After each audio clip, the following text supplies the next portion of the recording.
Columbia Broadcasting System and its affiliated stations present Orson Welles and the Mercury Theater on the air in The War of the Worlds by H.G. Wells.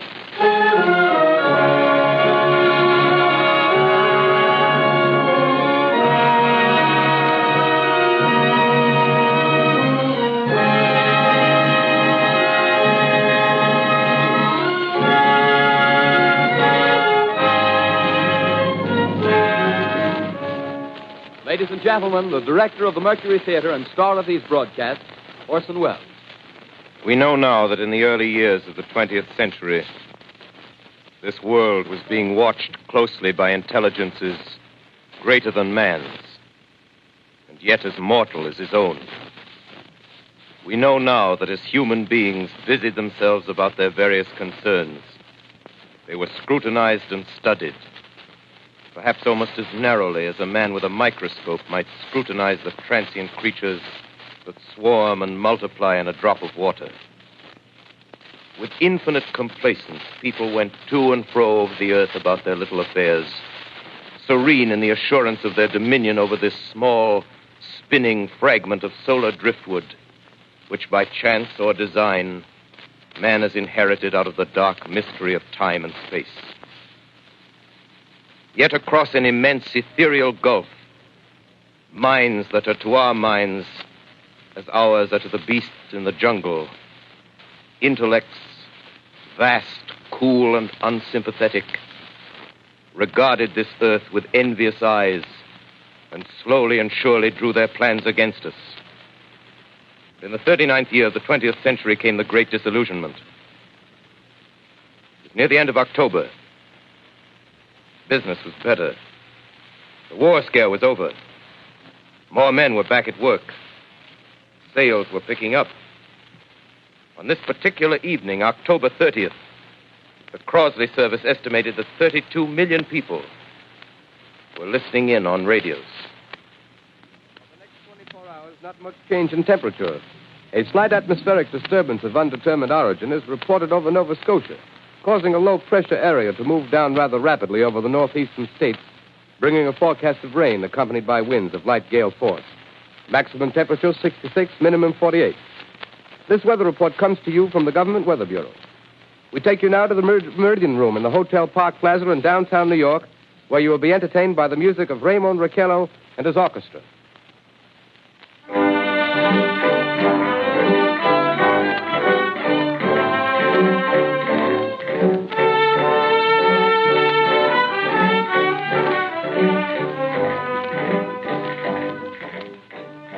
Good evening, ladies and gentlemen. From the Meridian Room in the Park Plaza Hotel in New York City, we bring you the music of Raymond Raquello and his orchestra. With a touch of the Spanish, Raymond Raquello leads off with La Comparsita.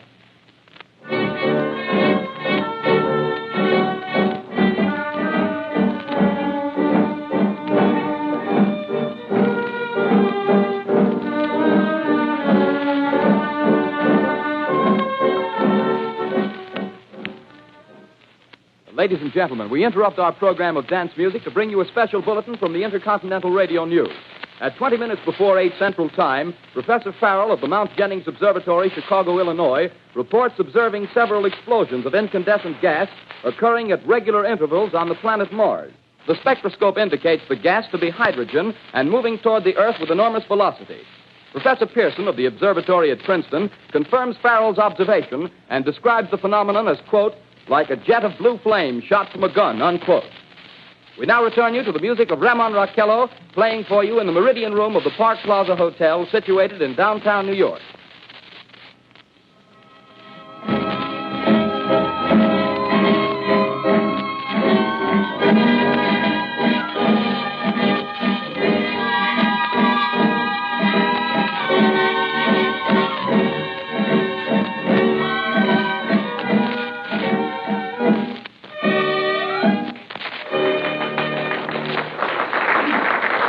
Now, a tune that never loses favor, the ever-popular Stardust, Raymond Raquello and his orchestra.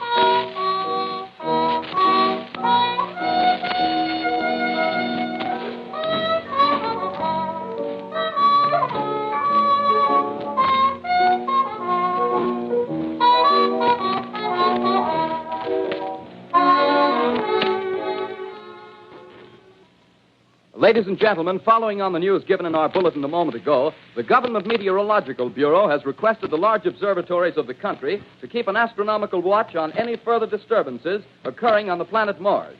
Due to the unusual nature of this occurrence, we have arranged an interview with the noted astronomer, Professor Pearson, who will give us his views on this event. In a few moments, we will take you to the Princeton Observatory at Princeton, New Jersey. We return you until then to the music of Ramon Raquello and his orchestra.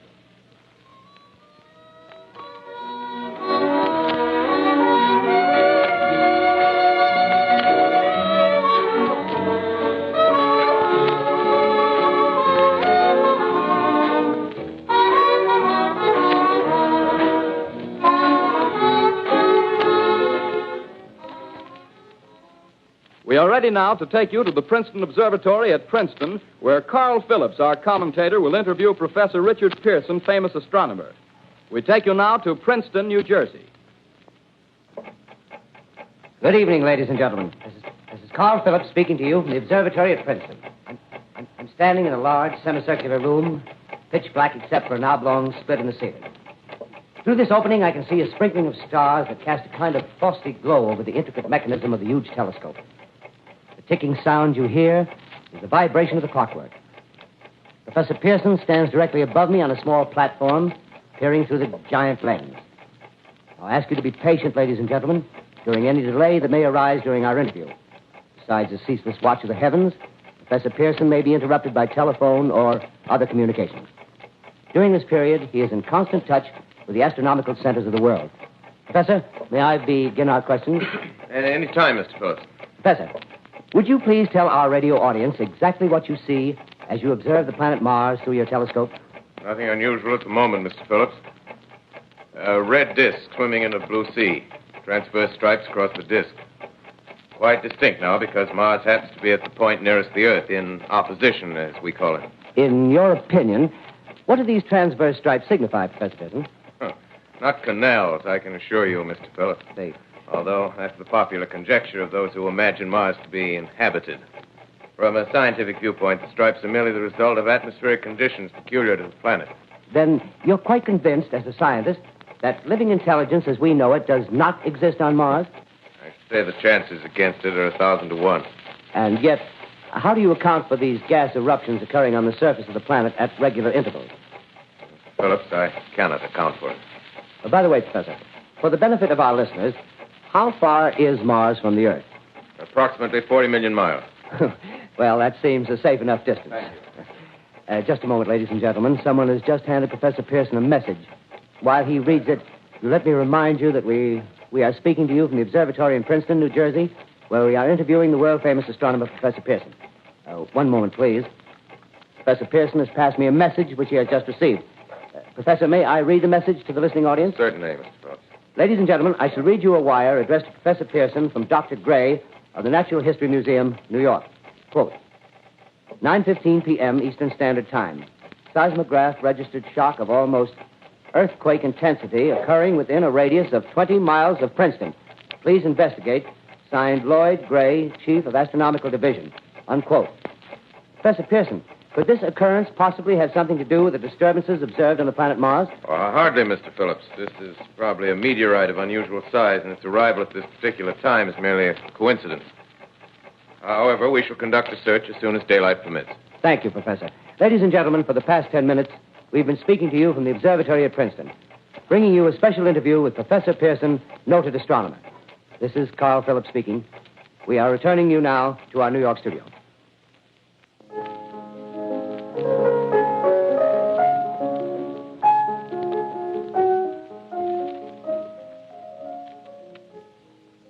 Ladies and gentlemen, here is the latest bulletin from the Intercontinental Radio News. Toronto, Canada. Professor Morse of Macmillan University reports observing a total of 3 explosions on the planet Mars between the hours of 7:45 p.m. and 9:20 p.m. Eastern Standard Time.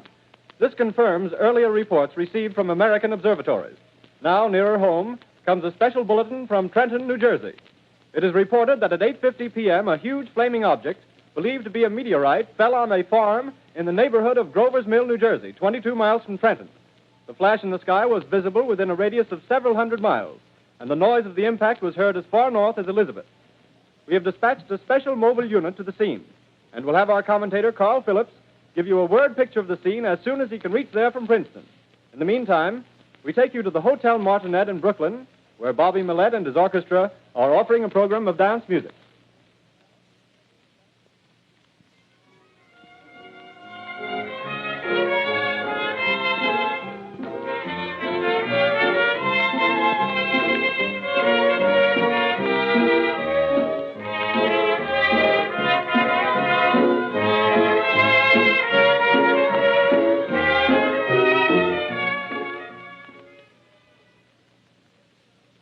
We take you now to Grover's Mill, New Jersey.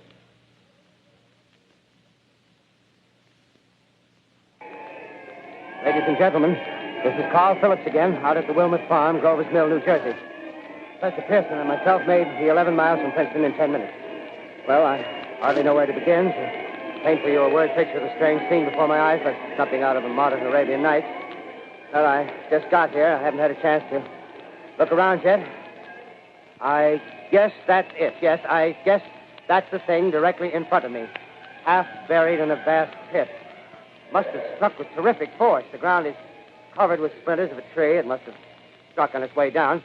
But I can see the object itself doesn't look very much like a meteor. At least not the meteors I've seen. It looks more like a huge cylinder. Has a diameter of, what would you say, Professor Pearson? What's that? What would you say, what's the diameter of this? About 30 yards. About 30 yards. The metal on the sheath is, well, I've never seen anything like it. The color is sort of yellowish white. It's curious. Spectators now are pressing close to the object in spite of the efforts of the police to keep them back. They're getting in front of my line of vision. Would you mind standing one side, please, while the police are pushing the crowd back? Here's Mr. Wilmot, owner of the farm here. He may have some interesting facts to add. Mr. Wilmot, would you please tell the radio audience as much as you remember of this rather unusual visitor that dropped in your backyard? A step closer, please. Ladies and gentlemen, this is Mr. Wilmot. Well, I was listening to the radio. Closer and louder, please. Pardon me? Louder, please, closer. Yes. I was listening to the radio and kind of drowsing. That professor fellow was talking about Mars, so I was half dozing and half... Yes, Mr. Wilmot, and then what happened? Well, as I was saying, I was listening to the radio, kind of halfway. Yes, Mr. Wilmot, and then you saw something. Well, not first off. I heard something. And what did you hear? A hissing sound like this. Kind of like a 4th of July rocket. Yes, then what? I turned my head out the window and would have sworn I was to sleep and dreaming. Yes? I seen a kind of greenish streak and then zingo. Something smacked the ground, knocked me clear out of my chair. Well, were you frightened, Mr. Wilmot? Well, I ain't quite sure. I reckon I was kind of riled. Well, thank you, Mr. Wilmot. Thank you very much. Yeah, you want me to No, talk that's some quite more? all right. That's plenty. Ladies and gentlemen, you've just heard Mr. Wilmot, owner of the farm where this thing has fallen. I wish I could convey the atmosphere, the background of this fantastic scene. Hundreds of cars are parked in a field in back of us, and the police are trying to rope off the roadway leading into the farm, but it's no use. They're breaking right through. The car's headlights throw an enormous spotlight on the pit where the object's half buried. Now, some of the more daring souls now are venturing near the edge. The silhouettes stand out against the metal sheen. One man wants to touch the thing. He's having an argument with the policeman. Now, the policeman wins. Now, ladies and gentlemen, there's something I haven't mentioned in all this excitement, but it's becoming more distinct. Perhaps you've caught it already on your radio. Listen, please. Do you hear it? It's a curious humming sound that seems to come from inside the object. I'll move the microphone nearer. Here. Now, we're not more than 25 feet away. Can you hear it now? Professor Pearson. Yes, Mr. Phillips. Can you tell us the meaning of that scraping noise inside the thing? Possibly the unequal cooling of its surface. I say, do you still think it's a meteor, Professor? I don't know what to think. The metal casing is definitely extraterrestrial. Not found on this Earth. Friction with the Earth's atmosphere usually tears holes in a meteorite. This thing is smooth, and you can see its cylindrical Just a minute. shape. Something's happening. Ladies and gentlemen, this is terrific. This end of the thing is beginning to flake off. The top is beginning to rotate like a screw, and the thing must be hollow. Move it! Keep back there! Keep back there! Keep those men back! Keep back there! Keep those idiots back! Ladies, off! The top's loose! Look out there! Stand back! ladies and gentlemen, this is the most terrifying thing I've ever witnessed. Wait a minute. Someone's crawling Someone out or something. I can see turning out of that black hole two luminous discs. The eyes, it might be a face, might be almost... Good heavens, something wriggling out of the shadow like a gray snake. Now it's another one, and another one, and another one. They look like tentacles to me. Oh, yeah, I can see the thing's body. Now it's large as a bear. It glistens like wet leather, but that face, ladies and gentlemen, it's indescribable. I can hardly force myself to keep looking at it. It's so awful. The eyes are black, and they gleam like a serpent. The mouth is kind of V-shaped with saliva dripping from its rimless lips. It seems to quiver and pulsate, and the monster, or whatever it is, can hardly move. It seems weighed down by possibly gravity or something. The thing's rising up now, and the crowd falls back. They've seen plenty. The most extraordinary experience, ladies and gentlemen. I can't find words. Well, I'll pull this microphone with me as I talk. I'll have to stop the description until I can take a new position. Hold on, will you, please? I'll be right back in a minute.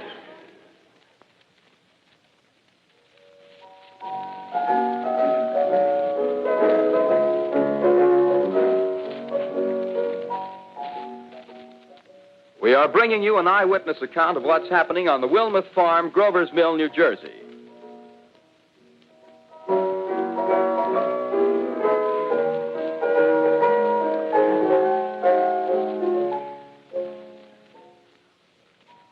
We now return you to Carl Phillips at Grover's Mill. Ladies and gentlemen, am I on? Ladies and gentlemen, here I am, back of a stone wall that adjoins Mr. Wilmuth's garden. From here, I get a sweep of the whole scene. I'll give you every detail as long as I can talk and as long as I can see. More state police have arrived. They're drawing up a cordon in front of the pit. About 30 of them. No need to push the crowd back now. They're willing to keep their distance. The captain's conferring with someone. Can't quite see who. Oh, yes, I believe it's Professor Pearson. Yes, it is. Now they've parted, and the professor moves around one side, studying the object while the captain and two policemen advance with something in their hands. I can see it now. It's a white handkerchief tied to a pole. Flag of truce. If those creatures know what that means, what anything means. Wait a minute, something's happening. Humped shape is rising out of the pit. I can make out a small beam of light against a mirror. What's that? There's a jet of flame springing from the mirror, and it leaps right at the advancing men. It strikes them head on. Oh, Lord, they're turning into flames. Now the whole field's caught up by the woods, the barns, the gas tanks of the automobiles spreading everywhere. It's coming this way now, about 20 yards to my right.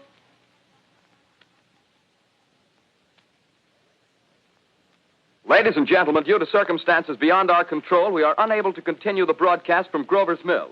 Evidently, there's some difficulty with our field transmission. However, we will return to that point at the earliest opportunity. In the meantime, we have a late bulletin from San Diego, California. Professor Indelkoffer, speaking at a dinner of the California Astronomical Society, expressed the opinion that the explosions on Mars are undoubtedly nothing more than severe volcanic disturbances on the surface of the planet. We continue now with our piano interlude.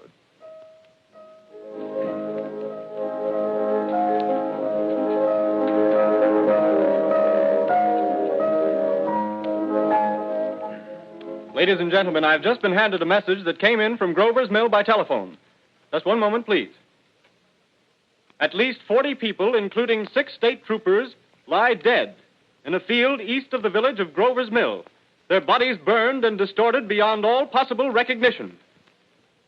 The next voice you hear will be that of Brigadier General Montgomery Smith, commander of the state militia at Trenton, New Jersey. I have been requested by the governor of New Jersey to place the counties of Mercer and Middlesex as far west as Princeton and east to Jamesburg under martial law.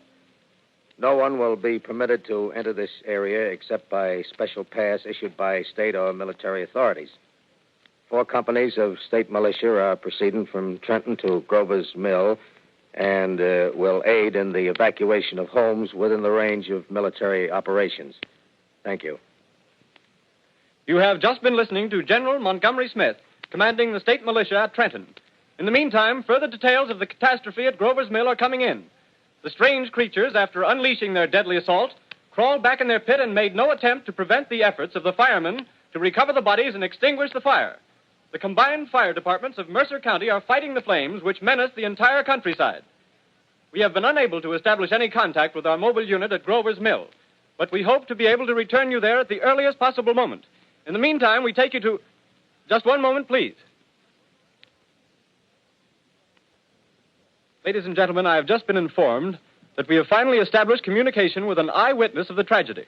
Professor Pearson has been located at a farmhouse near Grover's Mill, where he has established an emergency observation post. As a scientist, he will give you his explanation of the calamity. The next voice you hear will be that of Professor Pearson, brought to you by direct wire. Professor Pearson. Of the creatures in the rocket cylinder at Grover's Mill, I can give you no authoritative information, either as to their nature, their origin, or their purposes here on Earth. Of their destructive instrument, I might venture some conjectural explanation.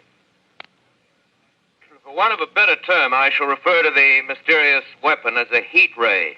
It's all too evident that these creatures have scientific knowledge far in advance of our own. It's my guess that in some way they are able to generate an intense heat in a chamber of practically absolute non-conductivity. This intense heat they project in a parallel beam against any object they choose by means of a polished parabolic mirror of unknown composition, much as the mirror of a lighthouse projects a beam of light. That is my conjecture of the origin of the heat ray. Thank you, Professor Pearson. Ladies and gentlemen, here is a bulletin from Trenton. It is a brief statement informing us that the charred body of Carl Phillips has been identified in a Trenton hospital. Now, here's another bulletin from Washington, D.C. The Office of the Director of the National Red Cross reports 10 units of Red Cross emergency workers have been assigned to the headquarters of the state militia, stationed outside of Grover's Mill, New Jersey. Here's a bulletin from State Police, Princeton Junction. The fires at Grover's Mill and vicinity are now under control. Scouts report all quiet in the pit, and there is no sign of life appearing from the mouth of the cylinder. Now, ladies and gentlemen, we have a special statement from Mr. Harry McDonald, Vice President in charge of operations. We have received a request from the State Militia of Trenton to place at their disposal our entire broadcasting facilities. In view of the gravity of the situation, and believing that radio has a responsibility to serve in the public interest at all times, we are turning over our facilities to the State Militia at Trenton. We take you now to the field headquarters of the state militia near Grover's Mill, New Jersey. This is Captain Lansing of the Signal Corps, attached to the state militia, now engaged in military operations in the vicinity of Grover's Mill. Situation arising from the reported presence of certain individuals of unidentified nature is now under complete control. The cylindrical object, which lies in a pit directly below our position, surrounded on all sides by 8 battalions of infantry, without heavy field pieces, but adequately armed with rifles and machine guns. All cause for alarm, if such cause ever existed, is now entirely unjustified. The things, whatever they are, do not even venture to poke their heads above the pit. I can see their hiding place plainly in the glare of the searchlights here. With all their reported resources, these creatures can scarcely stand up against heavy machine gun fire. Anyway, it's an interesting outing for the troops. I can make out their khaki uniforms, crossing back and forth in front of the lights. Looks almost like a real war. There appears to be some slight smoke in the woods bordering the Millstone River. Probably fire started by campers. Well, we ought to see some action soon. One of the companies is deploying on the left flank. A quick thrust and it'll all be over. Now, wait a minute. I see something on top of the cylinder. No, it's nothing but a shadow. Now the troops are on the edge of the Wilmot Farm. 7,000 armed men closing in on an old metal tube. A tub, rather. Well, wait, that wasn't a shadow. It's something moving.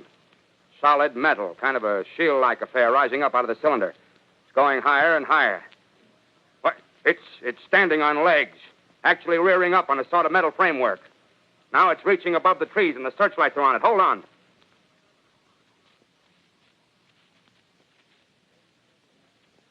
Ladies and gentlemen, I have a grave announcement to make.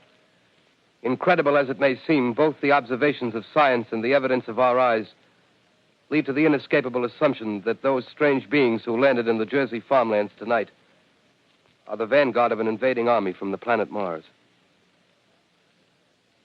The battle which took place tonight at Grover Mills has ended in one of the most startling defeats ever suffered by an army in modern times. 7,000 men armed with rifles and machine guns pitted against a single fighting machine of the invaders from Mars. 120 known survivors. The rest strewn over the battle area from Grover's Mill to Plainsboro, crushed and trampled to death under the metal feet of the monster, or burned to cinders by its heat ray. The monster is now in control of the middle section of New Jersey and has effectively cut the state through its center.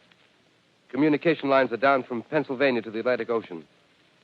Railroad tracks are torn and service from New York to Philadelphia discontinued, except routing some of the trains through Allerton and Phoenixville. Highways to the north, south, and west are clogged with frantic human traffic. Police and Army reserves are unable to control the mad flight. By morning, the fugitives will have swelled Philadelphia, Camden, and Trenton, it is estimated, to twice their normal population. Martial law prevails throughout New Jersey and eastern Pennsylvania. At this time, we take you to Washington for a special broadcast on the national emergency. The Secretary of the Interior. Citizens of the nation, I shall not try to conceal the gravity of the situation that confronts the country, nor the concern of your government in protecting the lives and property of its people.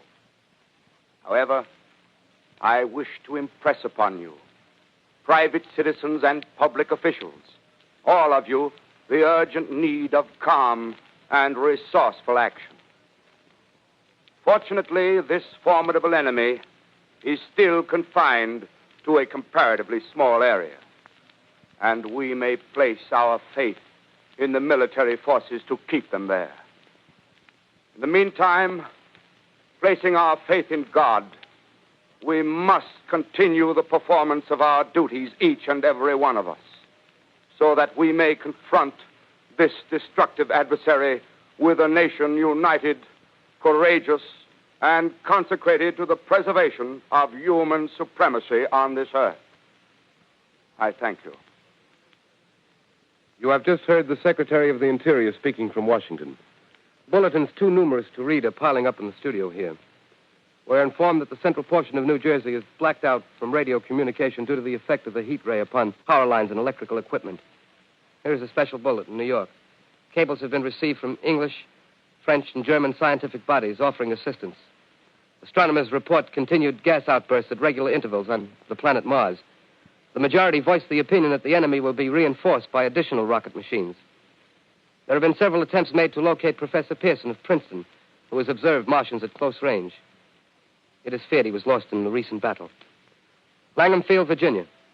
Scouting planes report 3 Martian machines visible above treetops, moving north toward Somerville with population fleeing ahead of them. The heat ray is not in use, although advancing at express train speed, invaders pick their way carefully.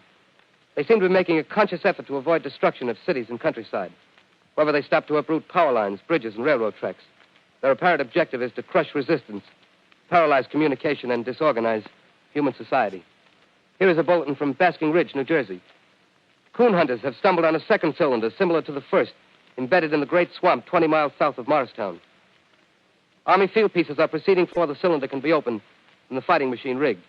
They are taking up a position in the foothills of Watchung Mountains. Another bulletin from Langham Field, Virginia. Scouting planes report enemy machines, now 3 in number, increasing speed northward, kicking over houses and trees in their evident haste to form a conjunction with their allies south of Morristown.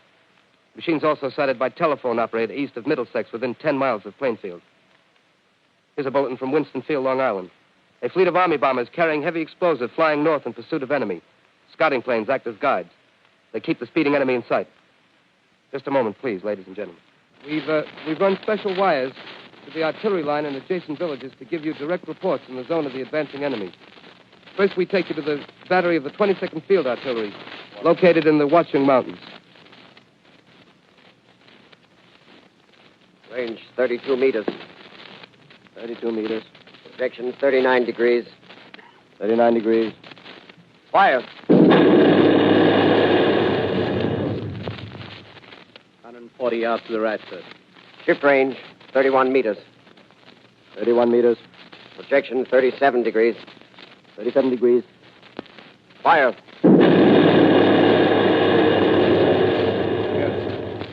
Hit, sir. Got the tripod of one of them.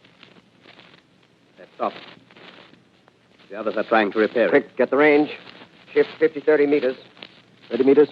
Projection 27 degrees. 27 degrees. Fire.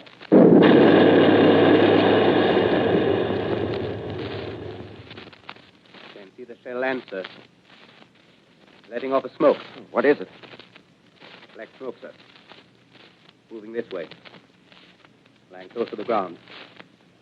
Moving fast. Put on gas masks. Get ready to fire. Shift to 24 meters. 24 meters. Projection 24 degrees. 24 degrees. Fire.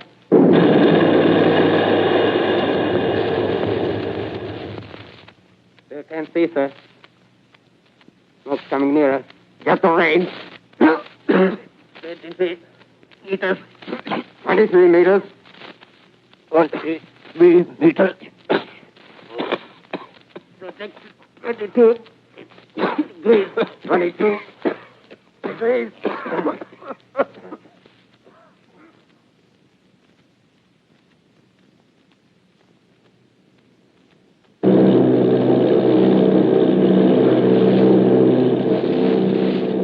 Army bombing plane B-843 off Bayonne, New Jersey. Lieutenant Vogt, commanding 8 bombers, reporting to Commander Fairfax, Langham Field.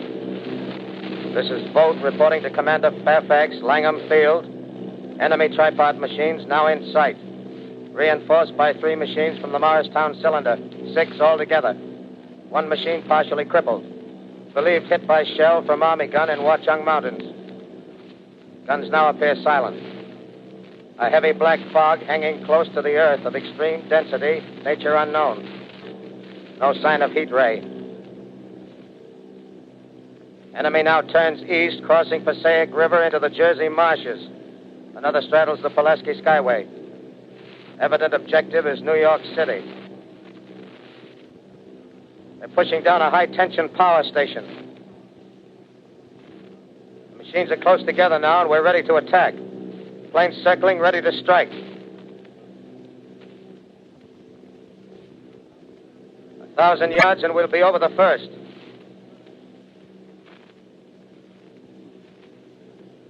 $800 yards.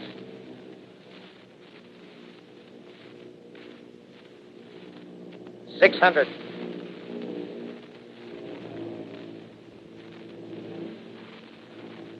$400. $200. There they go. The giant arm raised. Green flash. They're spraying us with flame. 2,000 feet. Engines are giving out. No chance to release bombs. Only one thing left. Drop on them, plane and all. We're diving on the first one. Now the engine's gone. 8.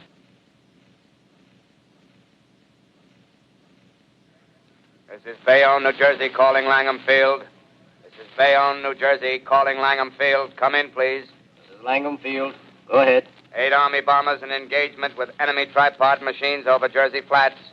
Engines incapacitated by heat ray. All crashed. 1 enemy machine destroyed. Enemy now discharging heavy black smoke in direction of... This is Newark, New Jersey. This is Newark, New Jersey. Warning.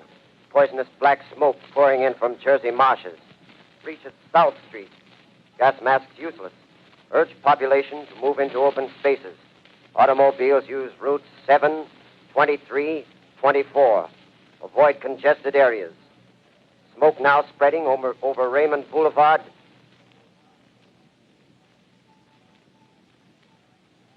Two X2L calling CQ. 2X2L calling CQ. 2X2L calling 8X3R. Come in, please.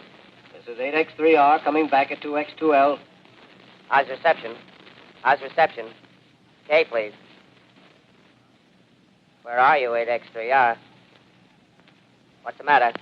Where are you?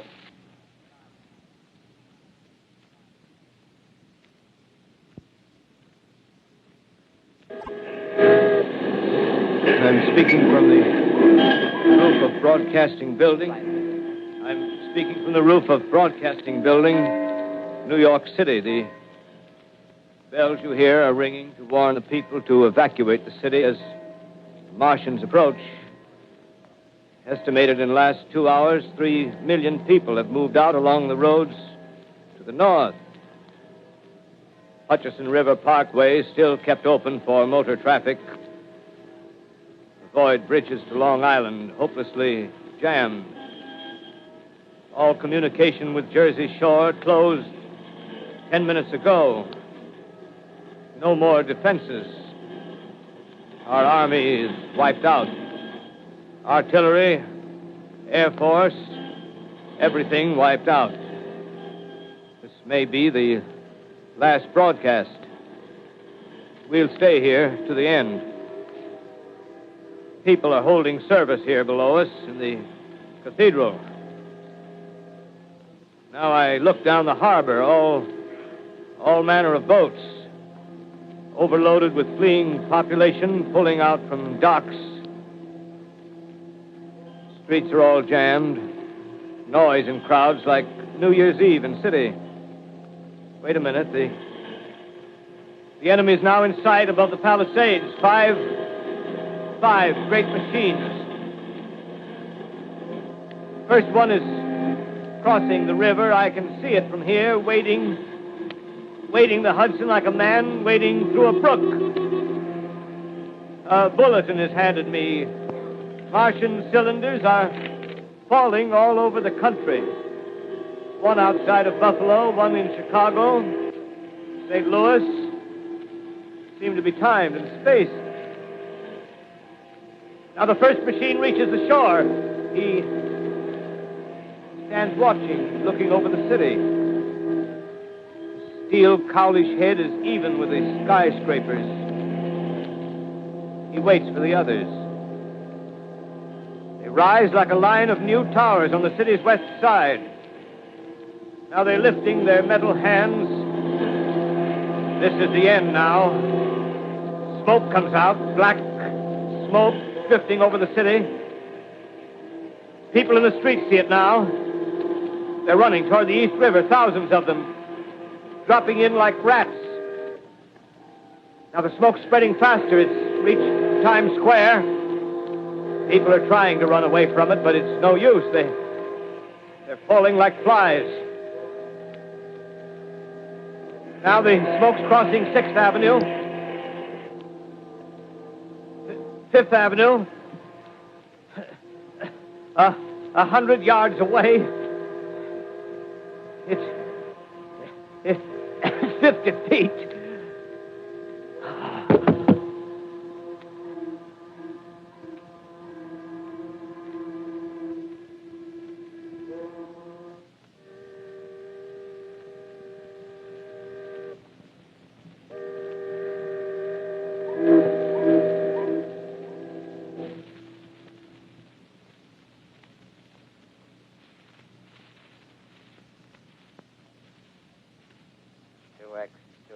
Calling CQ. 2X2L calling CQ. 2X2L calling CQ, New York. Isn't there anyone on the air? Isn't there anyone on the air? Isn't there anyone? 2X2L.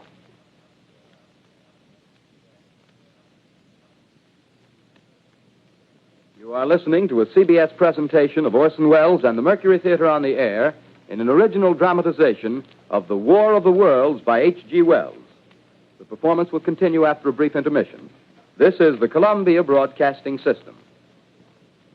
The War of the Worlds by H.G. Wells, starring Orson Welles and the Mercury Theater on the Air.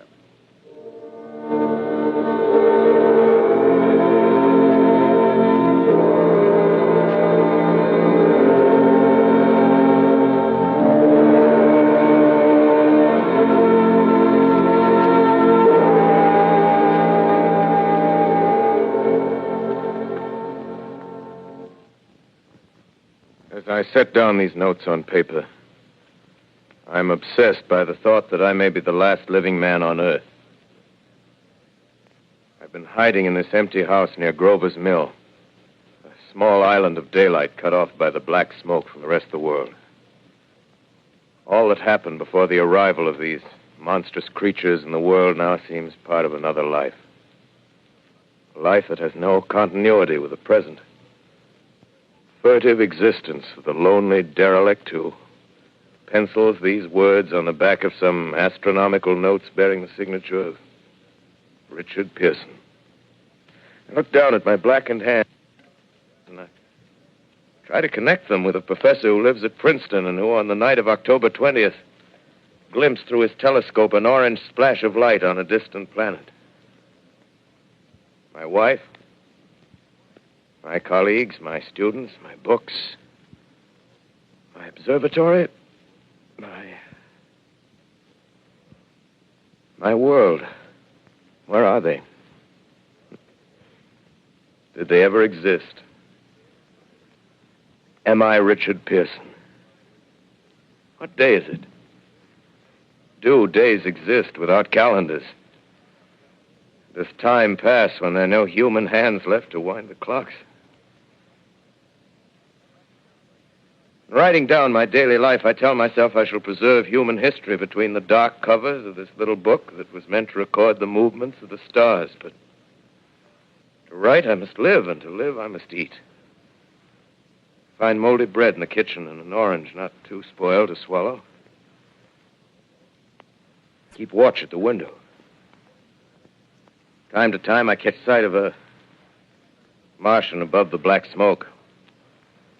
The smoke still holds the house in its black coil, but at length there's a hissing sound, and suddenly I see a Martian mounted on his machine, spraying the air with a jet of steam as if to dissipate the smoke. I watch in a corner as his huge metal legs nearly brush against the house. Exhausted by terror, I fall asleep. Morning. Morning. Sun streams in the window. The black cloud of gas is lifted, and the scorched meadows to the north look as though a black snowstorm had passed over them. I venture from the house. I make my way to a road, no traffic. Here and there, a wrecked car, baggage overturned, a blackened skeleton. Push on north. For some reason, I feel safer trailing these monsters than running away from them. And I keep a careful watch. I've seen the Martians feed. Should one of their machines appear over the top of trees, I'm ready to fling myself flat on the earth. I come to a chestnut tree. October. Chestnuts are ripe.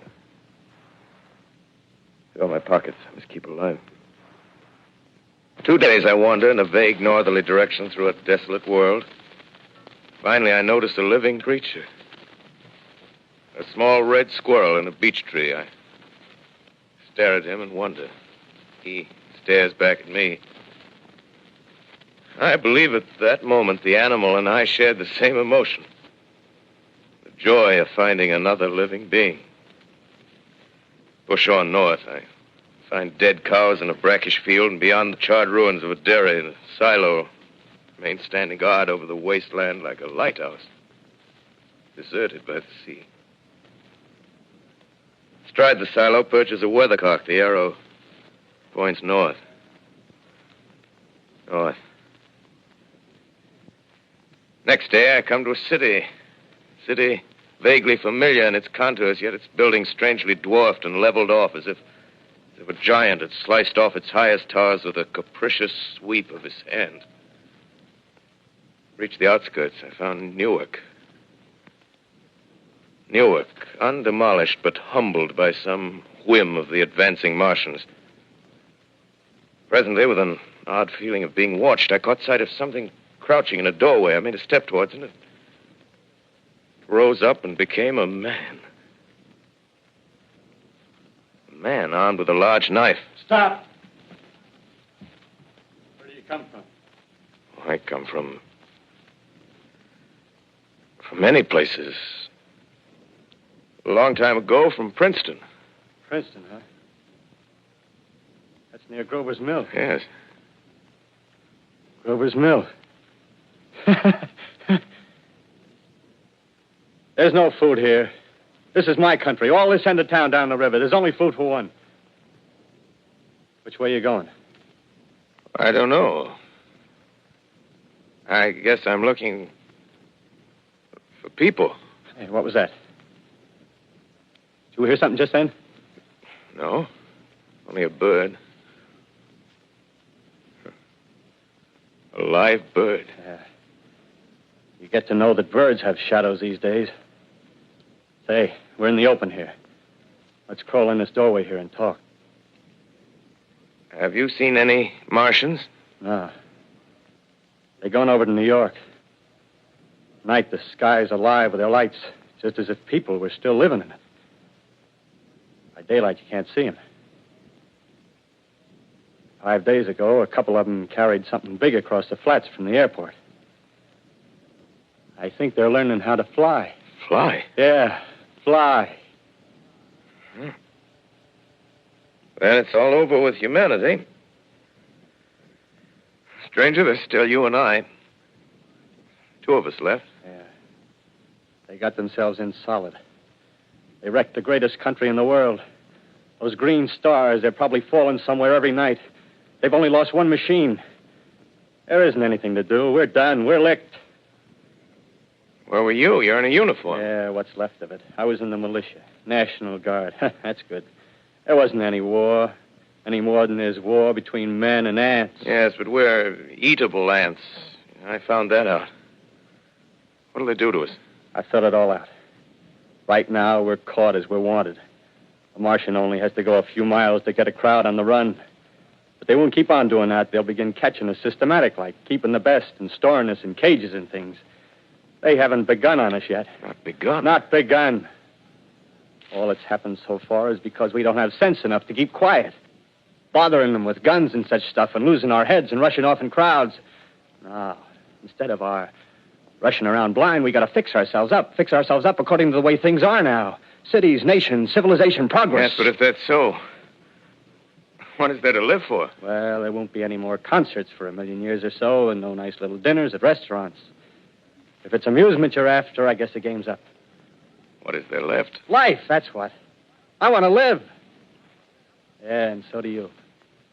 We're not going to be exterminated. And I don't mean to be caught either. Tamed and fattened and bred like an ox. What are you going to do? I'm going on. Right under their feet.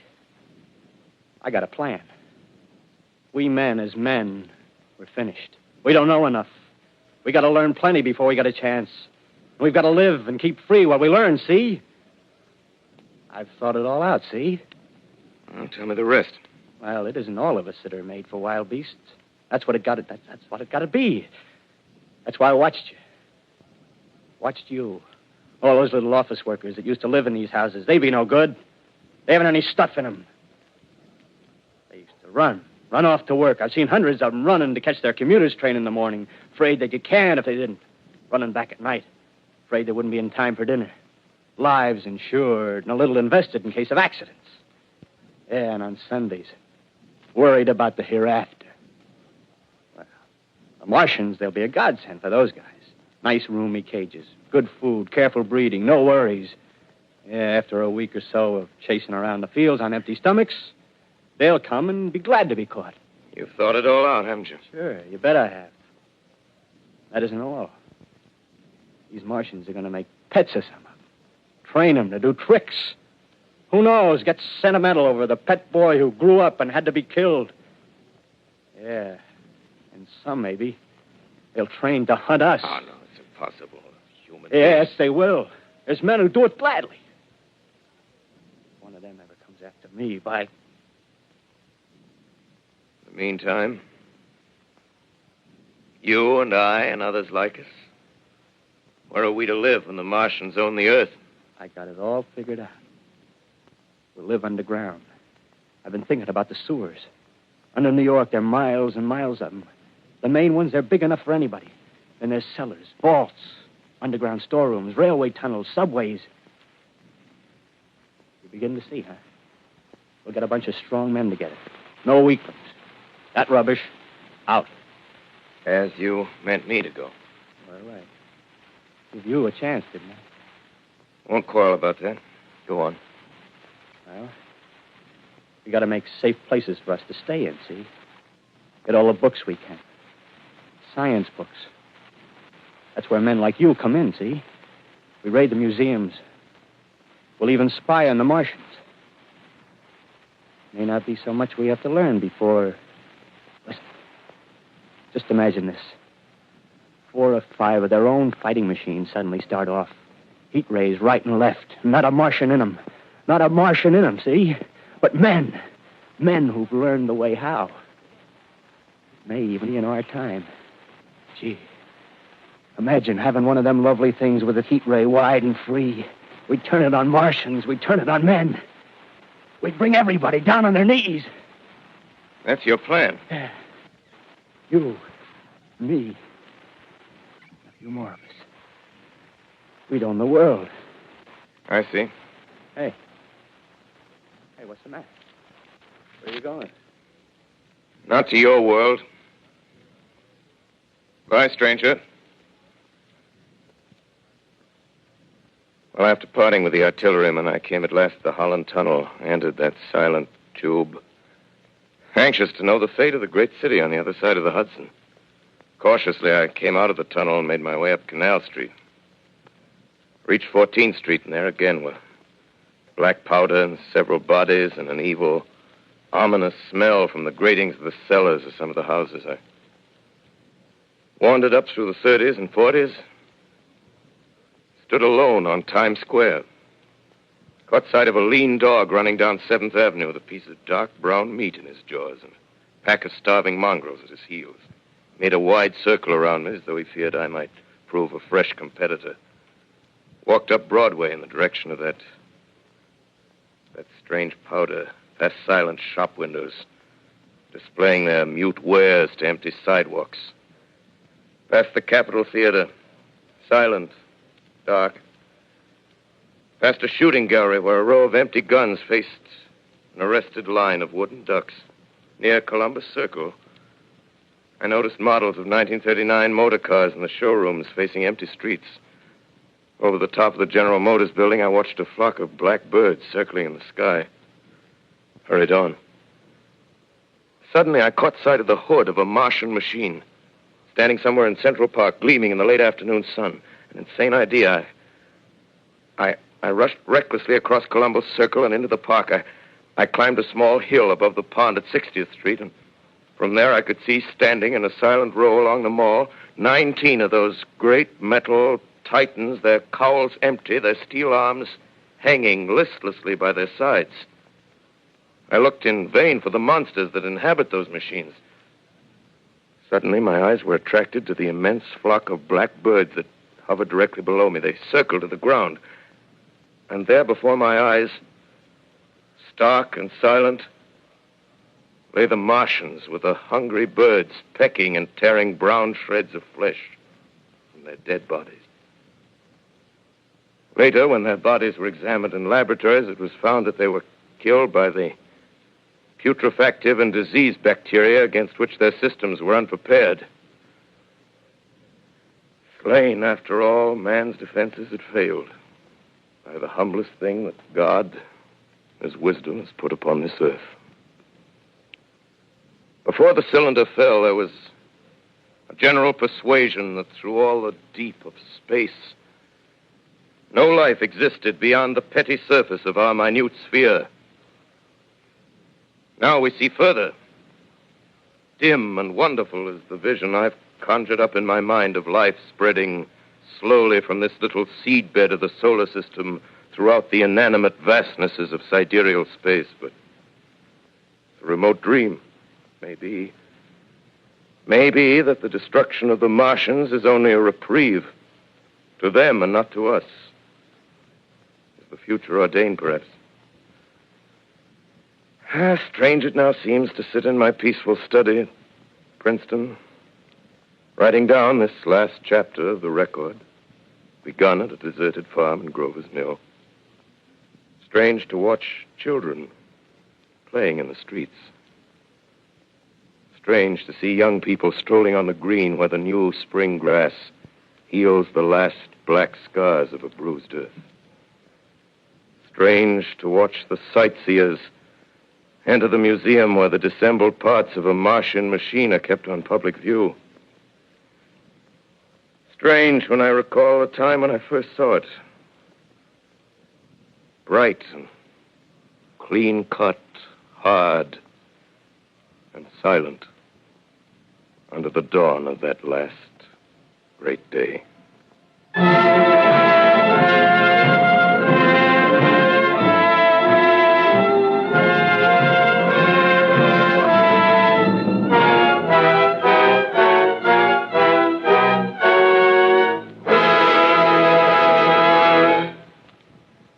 This is Orson Welles, ladies and gentlemen, out of character to assure you that the War of the Worlds has no further significance than as the holiday offering it was intended to be.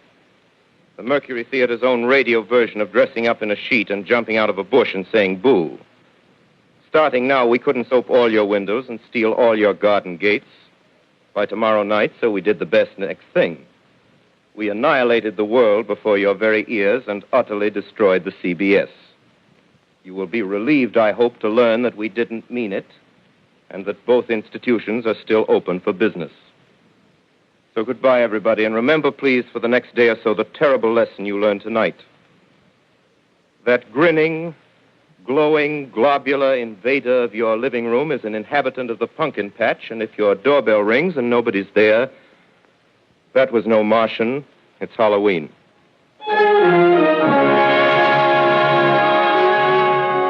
Tonight, the Columbia Broadcasting System and its affiliated stations coast to coast has brought you The War of the Worlds by H.G. Wells, the 17th in its weekly series of dramatic broadcasts featuring Orson Welles and the Mercury Theater on the air. Next week, we present a dramatization of 3 famous short stories. This is the Columbia Broadcasting System.